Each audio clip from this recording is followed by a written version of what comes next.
Hi students, welcome to fourth semester. As a part of fourth semester, we are going to discuss about an important subject, not only for as a part of BCom course, as a part of real time practical orientation. నిజ జీవితంలో కూడా మనకు business లా అనేది మనం వ్యాపారం చేస్తే చక్కగా help అవుతుంది. సో ప్రాక్టికల్ అప్రోచ్ తోనే మనం కేస్ స్టడీస్ ఎగ్జాంపుల్స్ తో ఈ సబ్జెక్ట్ డిస్కస్ చేసుకోబోతున్నాం. So this is a wonderful subject. మనకు మేము బీకామ్ చదివేటప్పుడు ఆర్ట్స్ కాలేజీలో మర్కెంటైల్ లా అనే పేరు మీదుగా ఉండేది. సో కాలానుక్రమాన అది బిజినెస్ లాగా మార్చబడింది. సో మర్కెంటైల్ లా కాస్త ఏమైంది, బిజినెస్ లా అయింది. సో మనం ఈ ఫోర్త్ సెమిస్టర్లో భాగంగా నేను మీకు బిజినెస్ లాకి రాబోతున్నాను. So I hope all the students will make use of this wonderful opportunity. Practical ఓరియంటేషన్తోనూ తర్వాత మనము లాయర్స్ని కూడా పిలిపిస్తాము. వివిధ రకాల సెక్టార్స్కు కనెక్ట్ కాబడి వర్క్ చేస్తున్న లీగల్ రిలేటెడ్ కంపెనీకి రిలేటెడ్ కావచ్చు, ఓకేనా, లేదంటే వివిధ రకాల వ్యాపార సంస్థలకు సంబంధించి కావచ్చు, ఇట్లా వర్క్ చేస్తున్న లాయర్స్తో మీకు ప్రాక్టికల్ నాలెడ్జ్ని మీకు అందించాలన్న ఉద్దేశమే ఇందులో ఉంటుంది. So dear students, now we shall go on to discuss about the syllabus of business law today. I will share the screen.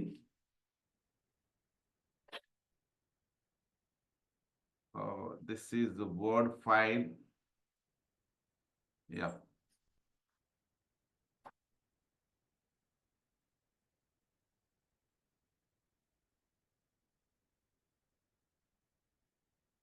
Program 3-year BCom.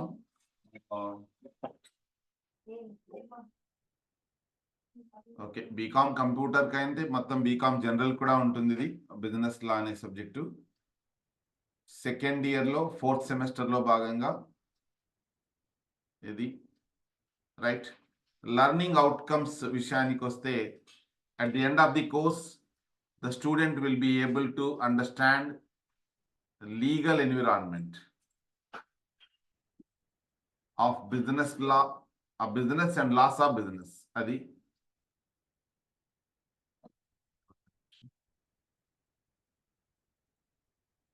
Right.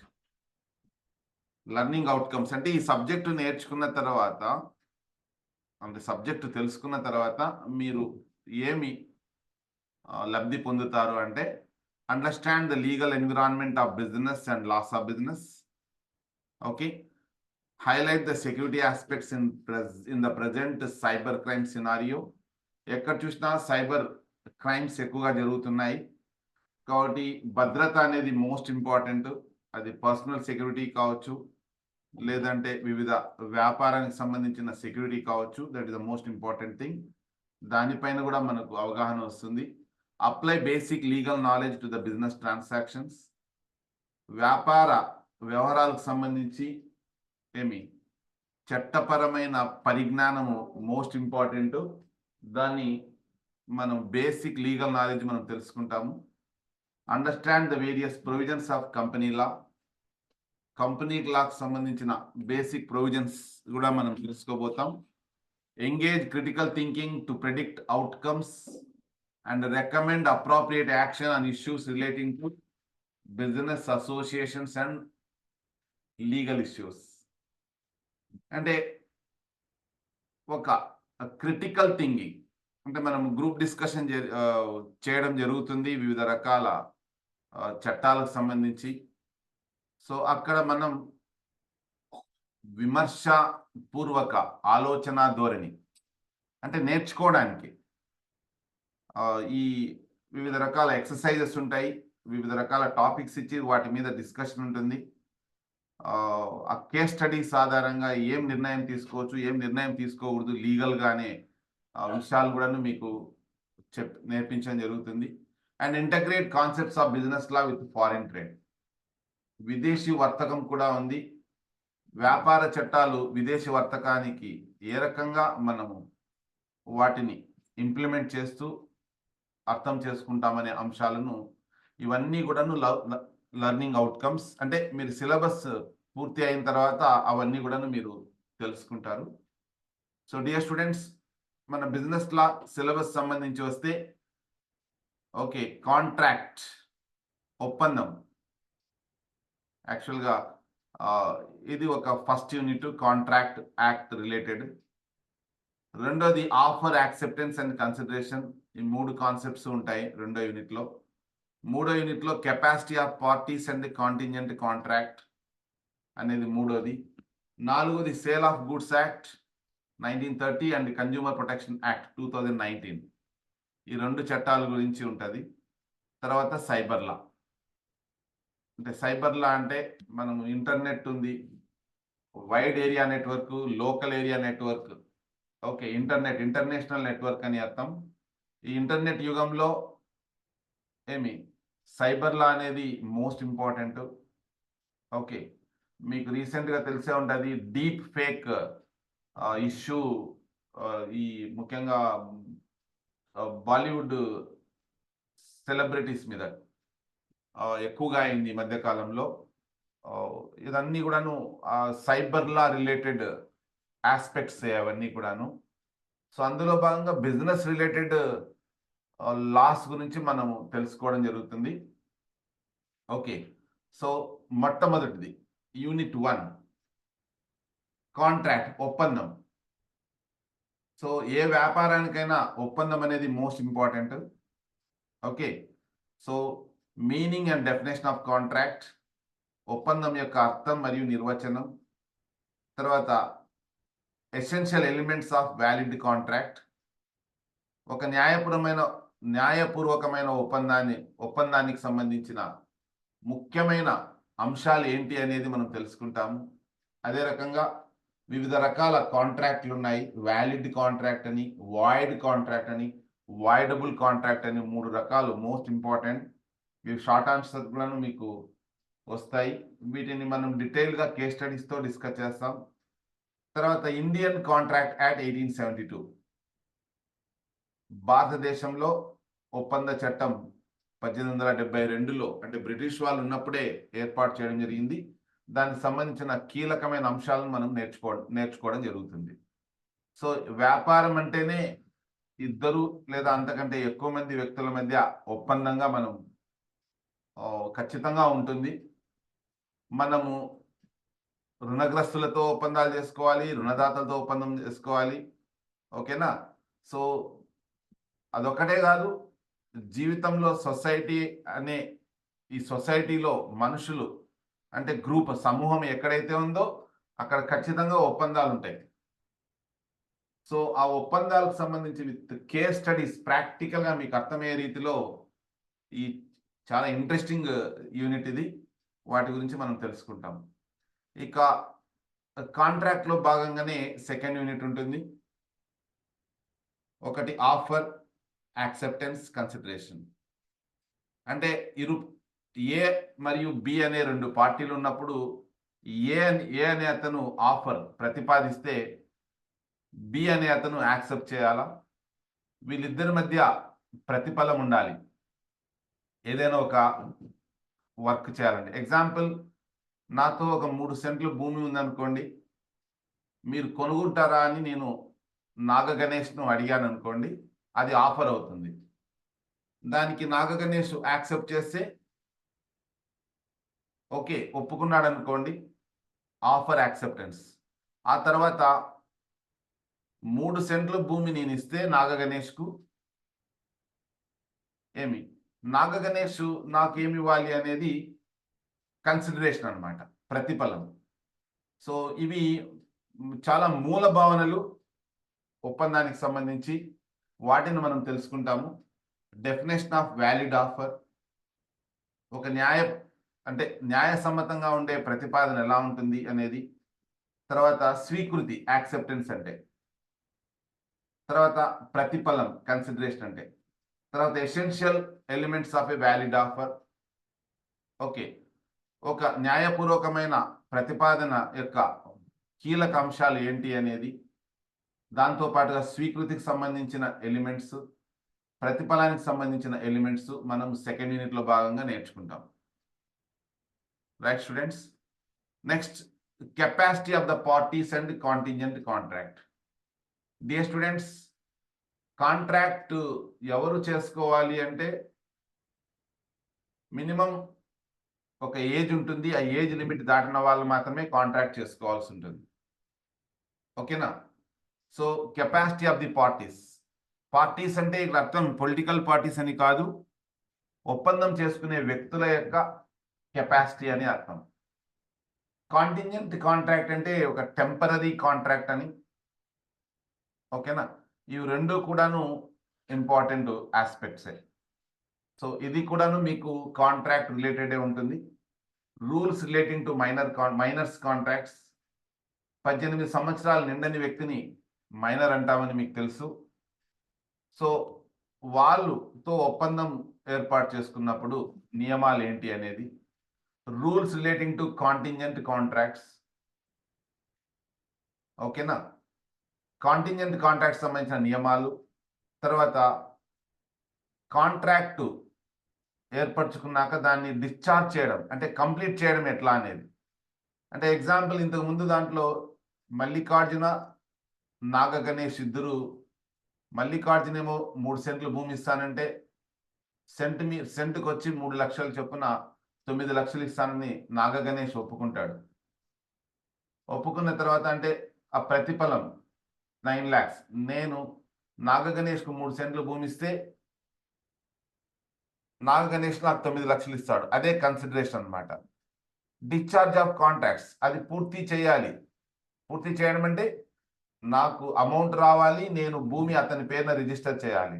అంటే డిశ్చార్జ్ ఆఫ్ కాంట్రాక్ట్ అంటే ఒక ఒప్పందం మనం ఇద్దరము కలిసి స్వీకృతి తెలుపుకొని, అంటే ప్రతిపాదనకు స్వీకృతి వచ్చిన తర్వాత దాన్ని కాంట్రాక్ట్ కంప్లీట్ చేయడమే డిశ్చార్జ్ అంటాం. అట్లా వివిధ రకాల మోడ్స్ ఉన్నాయి, different modes of discharge of contract. వాటి గురించి తెలుసుకుంటారు. Rules relating to remedies to breach of contract. ఒక్కొక్కసారి ఏం చేస్తారు, కాంట్రాక్ట్ ఒప్పుకున్నాక, అంటే నేను ఎగ్జాంపుల్ ఈ 3 సెంట్ల భూమికి సంబంధించి నేను ఇంకొకరి నుంచి ఆఫర్ వచ్చింది అనుకో, 4 లక్షలు ఇస్తాను సెంటు అని. అప్పుడు నాగ గణేష్తో ఆల్రెడీ ఒప్పుకుంటాను అనుకో, 3 లక్షలకే సెంటు అనేది నేను ఒప్పుకున్నాను అనుకో, ఇంకొకటి నాకు 4 lakhs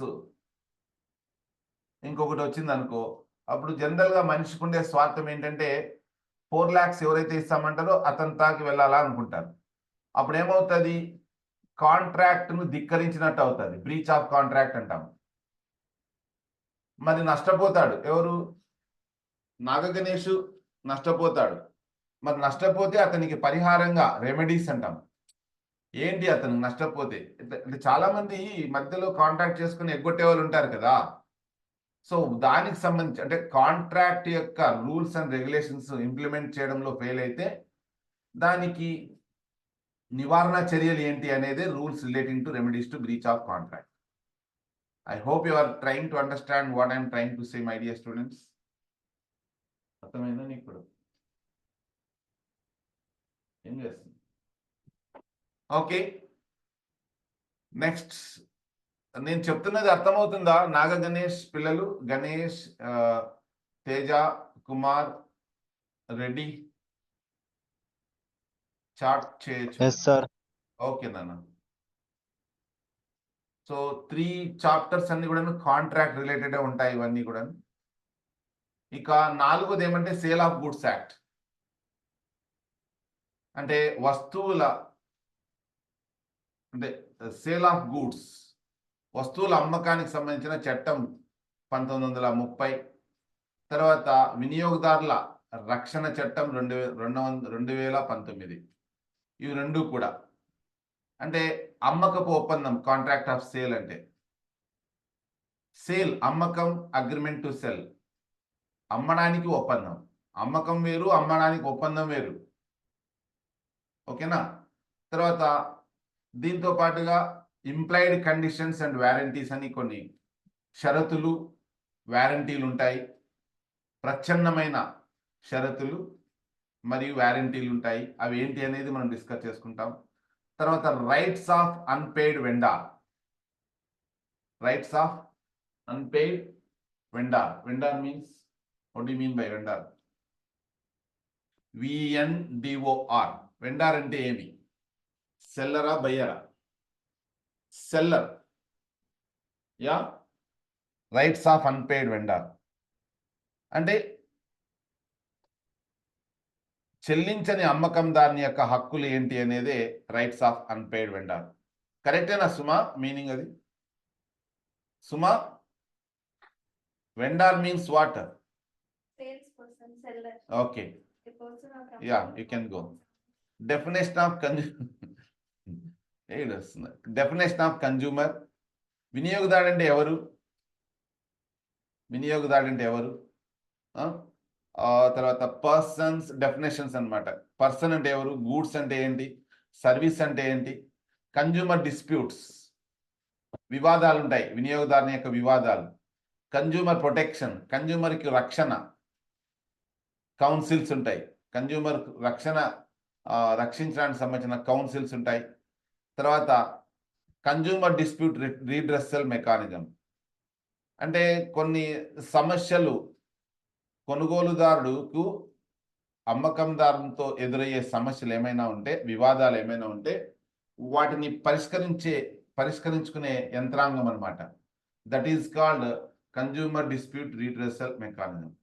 సో 4th యూనిట్లో భాగంగా మీరు sale of goods act, consumer protection act వీటి గురించి మీరు తెలుసుకుంటారు. ఇక చివరిది సైబర్ లా.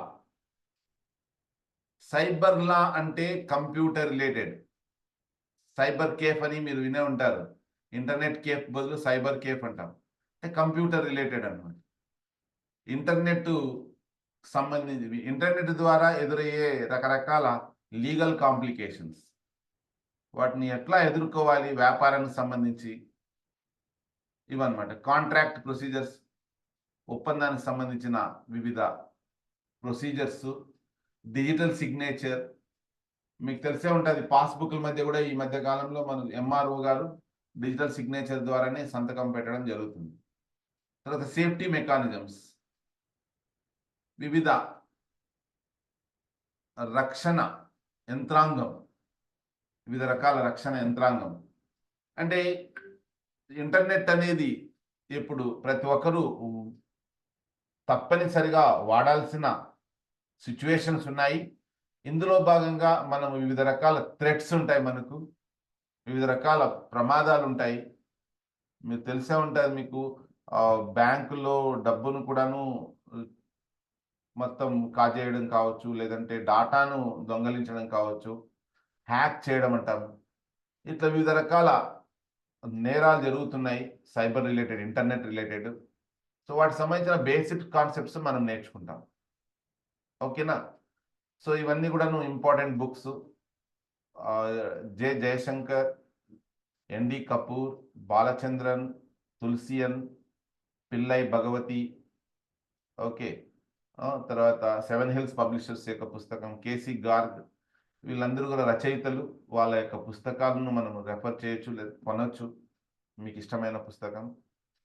సో ఇందులో భాగంగా మనకు సెమినార్స్ ఉంటాయి, వివిధ రకాల కాన్సెప్ట్ల పైన క్విజ్ ప్రోగ్రామ్స్ ఉంటాయి. ఒకరు తెలిసింది మరొకరితో పంచుకోవడం ఉంటుంది, కోఆపరేటివ్ లెర్నింగ్. సైబర్ లా మీద సెమినార్, గ్రూప్ డిస్కషన్స్ ఉంటాయి, డిబేట్స్ ఉంటాయి వివిధ బిజినెస్ లా కాన్సెప్ట్స్ మీద. ఓకేనా? Creation of contract by abiding rules of Indian. మనమే అంతా కొంతమంది అమ్మేవాళ్ళు, కొంతమంది కొనేవాళ్ళు మధ్య ఒక కాంట్రాక్ట్ ప్రాక్టికల్గా మనము అట్లా ప్లాన్ చేసుకొని కూడా చేయొచ్చు. Make a sale by abiding rules of sale of goods act. Sale of goods చట్టం ప్రకారం మనము సేల్ కూడాను చేయొచ్చు ఆ రూల్స్ బేస్ చేసుకొని. ఇంకా గెస్ట్ లెక్చర్స్ పోలీస్ ఆఫీసర్ల చేత, లాయర్ల చేత మీకు గెస్ట్ లెక్చర్స్ ఇప్పించడం జరుగుతుంది. Celebrating consumers day by creating awareness among students. Consumers day వినియోగదారుల దినోత్సవాన్ని మనం జరుపుకుంటున్నాం ఆల్రెడీ. తర్వాత ఎగ్జామ్స్ షెడ్యూల్ ఉంటాయి, సర్ప్రైజ్ టెస్టులు కూడా ఉంటాయి. వీటితో పాటు మీరు ఇంకా ఏమైనా కొత్తవి చెప్తే టీచర్స్తో డిస్కస్ చేసుకొని వాటిని కూడా మనము చేయబోతున్నాము. This is all about business law syllabus students. మీరందరూ కూడాను రెగ్యులర్గా ఆఫ్లైన్ క్లాసెస్కి వస్తారని ఆశిస్తున్నాను. That's all about today's syllabus class. Thank you so much.